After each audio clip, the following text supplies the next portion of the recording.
अब मैं आपके आने वाले 12 महीनों का हल बताता हूं। यही मेरा उपहार है, स्वीकार कीजिएगा। आपके आगे आने वाले महीने अच्छे हैं यदि आप बहुत मेहनत और ईमानदारी से काम करते हैं।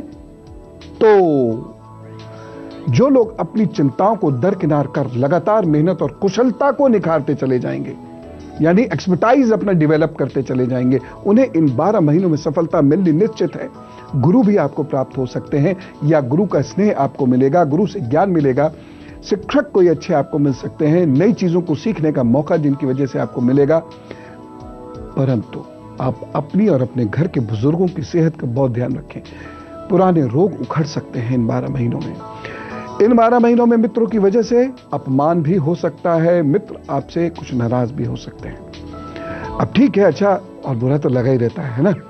उपाय करिए, बृहस्पतिवार को गाय, गुरु और मंदिर की सेवा कीजिए और रोजाना हल्दी का तिलक जरूर लगा लिया कीजिए। मंगलवार को मिठाई बांटिए, अच्छा होगा। प्रभु साहब ठीक करेंगे। Wish you all the best. और अब गुरु मंत्र। कुछ बातें बता रहा हूं, जरा गौर फरमाएं। आप कभी सोचते होंगे कि ये पूजा में 21 का फेर क्या है। हर चीज में हम 21 जाप, 21 रुपए आदि आदि करते हैं। ये बातें बड़े गूढ़ रहस्य की हैं। 5 कर्मेंद्रियां, 5 ज्ञानेंद्रियां, 5 प्राण, 5 तत्व और 1 मन, ये 21 बनता है। उस 21 को याद रखने के लिए हम हर जगह 21 का एक नियम सा बना लेते हैं, वो है 21। अब हाथ की माला कैसे जपते हैं, अब ये जानिए।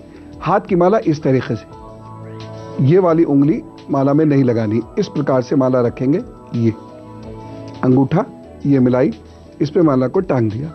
अब इससे आगे बढ़ाएंगे ऐसे, ये ऐसे, ठीक है ना। ये आप इसमें अंगूठे का भी प्रयोग कर सकते हैं, क्योंकि जैसे ये भारी माला है, ये ऐसे आगे नहीं बढ़ेगी। तो मैंने क्या किया, इसको अनामिका पे टांग दिया और ऐसे कर लिया।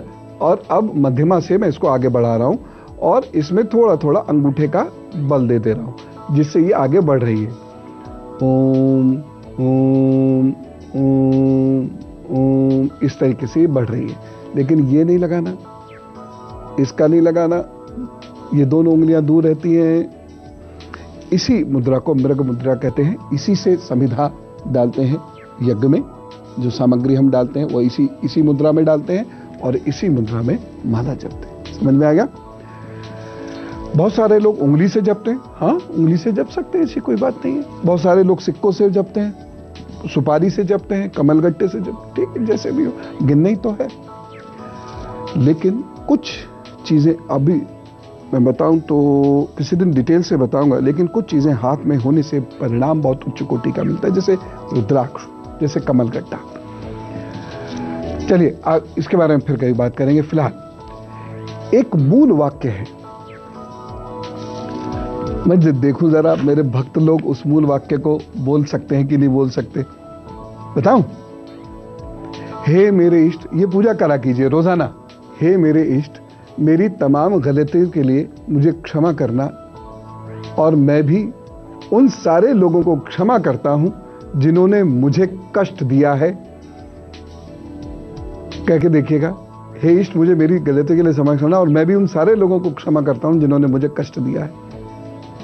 हिम्मत नहीं होगी ऐसा करने की, क्योंकि हम तो क्या पूजा में बैठे, मैंने पड़ोस वाले ने मैं ये किया था, मेरे पड़ोसी ये कर देना, काम बने ही ना, उसके स्कूटर में पंचर हो जाए।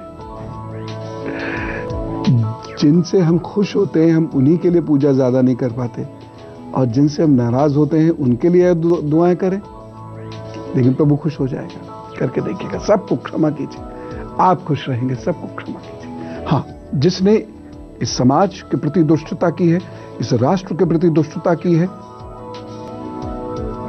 उसे कानून निपटेगा। इस विधि से जो लोग पूजा करते हैं उन्हें ईश्वर का स्पंदन प्राप्त होता ही है। ध्यान अवस्था में ईश्वर के दर्शन होते हैं, इष्ट के दर्शन होते हैं। सिद्धियों की आप कोशिश करें तो सिद्धियों की प्राप्ति होती है। समस्या सिर्फ यही है, हम लोग पूजा करते किस भाव से, वही बात हो जाती है। गंगा पूजने जाते हैं और उसी में गंदगी करके पाप कमाते हैं। मंदिर जाते हैं, मंदिर के अनुशासन को नहीं मानते। मंदिर में जाकर भी हम खींचनतानी करते हैं, धक्के देते हैं, भलाई बुराई करते हैं, निंदा करते हैं। ऐसे करके दूसरे की कमीज ज्यादा सफेद क्यों, ऐसे करके देखते हैं। उसकी साड़ी ज्यादा अच्छी क्यों, ऐसे मंदिरों में भी देखते हैं। क्या बात है।